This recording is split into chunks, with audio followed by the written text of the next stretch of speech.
Test-level batsmen have to be incredibly skillful.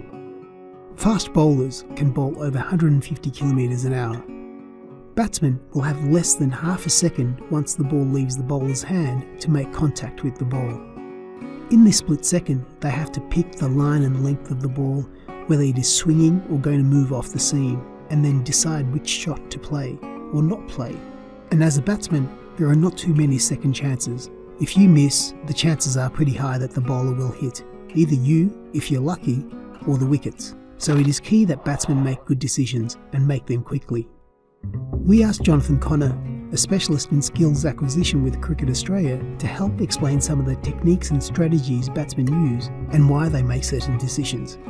Batter's primary purpose is always to score runs, or look to score runs, while limiting the chances of a dismissal. This can be done by playing conservatively quite early on in the innings, looking to adapt and attune to the different types of conditions and oppositions that they're faced with.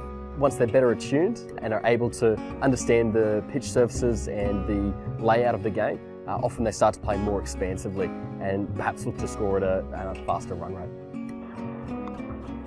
There we go, another loose ball from England and Perry's punished it. You know, there's a theory that essentially as you're coming out to perform, it's all about your education of intention. So you come out to bat and it's a case of, okay, what am I looking to do today? If I'm an opening batter on a Gabba green seaming wicket, it's probably leave everything outside off stump and only play what I need to play until that ball gets a little bit older and the pitch gets a little bit harder. If you can whack it back into the turf here at the Gabba, it races away for four. Education of attention is probably more around becoming better attuned to the opposition, the conditions, those types of things. And then the calibration is all about adapting your movements to the conditions of the pitch and the opposition bowler themselves. But the specific goals of each batsman and how they approach the game will depend on their position in the batting lineup and the current situation of the match. So often batters have different roles within the game. Opening batsmen, depending on what their strength is, can be there to nullify the swinging ball early on, or perhaps they could be there to take full advantage of a hard ball that allows them to score quickly. He is there, but just steps short. That's close. It'd be fair to say the opening batsmen often face the most difficult conditions. Bowlers are fresh, the ball is new, and they've got the greatest demands on their ability. However, their role is often different to what you'd expect of a number 3 or a number 4.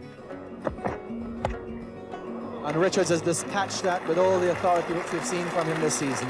Almost disdainful. We often talk about our number 3 and a number 4 are the best batsmen.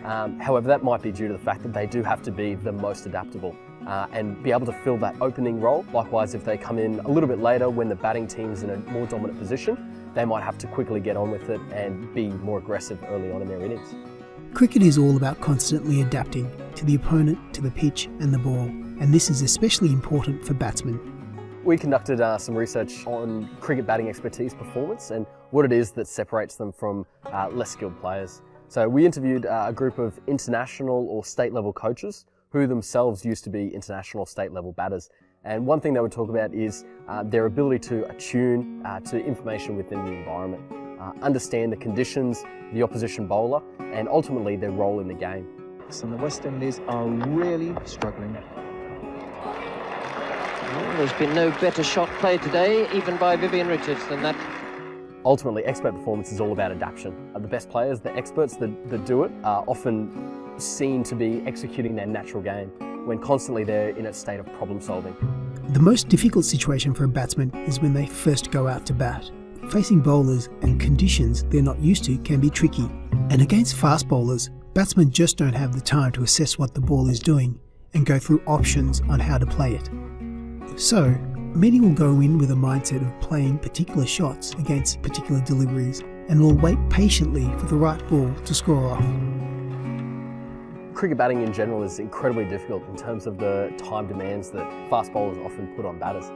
Fast bowlers in Australia often bowl anywhere between 140 to 150 kilometres an hour. Often what batters might try to do is employ a particular game plan where they're looking for a particular type of delivery to be bowled to play a shot. And every other type of ball, whether it's good length just outside off or a ball going down leg, you'll have a particular shot that you're looking to employ. As batsmen become more accustomed to the pitch surface and the opposition, they might look to expand their game and start to play different shots to different length deliveries. Did she get it over the top of Eccleston? She does. That is a sign if ever I saw one. It's all about managing risk versus your reward and understanding what type of shots you can perform today at different periods of the game. So whether it's dotting up a ball until it becomes older and stops swinging and allows you to play your more expansive game perhaps. To do this ball after ball takes an amazing amount of concentration, and it can be mentally exhausting. So batsmen need to be able to switch off and then switch back on quickly. And that's it, fetched down. That is 100, 4 runs. As the bowler is running in to deliver the ball, the batters are often employing a bit of a pre-ball routine where they might touch their pads or tap their bat a certain amount of times so that they can clear their mind and have a direct focus of attention on the upcoming delivery. During this period as the bowler's running in, it's quite strenuous and cognitively demanding to focus all of your attention on what's coming up next. In between balls, as the bowler's walking back to his mark, often batters employ a between ball routine that allows them to immediately reflect on the ball that just happened and what it means for the context of the game. Then they'll often relax and think about task-relevant thoughts, perhaps do some gardening, look into the field, and then finally they'll have like a refocus period where they might basically start a bit of a pre-ball routine, stepping onto the crease, adjusting their pads, their gloves, and getting ready for the next delivery. One of the things that really surprised us was the consistency in their between ball routine. While some people might call it superstitious, it was very much a consistent habit that allowed them to refocus their efforts onto the task at hand. And when the bowler is coming in, batsmen do not just focus on the ball. They take in a surprising amount of information even before the ball is bowled. Left, very well left, and the crash of it falls off his head. So a lot of batters talk about sort of different cues that help them to anticipate the line and length of the ball. Subconsciously, we sort of think that the point of release is a really informative area. However, far more interesting stories are the ones where batters talk about the bowler at the start of their run-up might stick their tongue out or smile, and they know that what's coming is going to be a short ball or an in-swinger. Likewise, other research has looked at anticipating the kinematic cues of the opposition by using video screen and asking the batters what the line and length of the ball might be once they've occluded the video just before the ball is released. While they look at the ball, we often see that they draw information from kinematic movements of the bowler. Because when we get rid of them, we see that their anticipation drops. This has highlighted some pretty incredible information about how batters are able to pick up advanced visual information from a bowler's action. Test-level batsmen develop and refine these techniques and strategies over many years.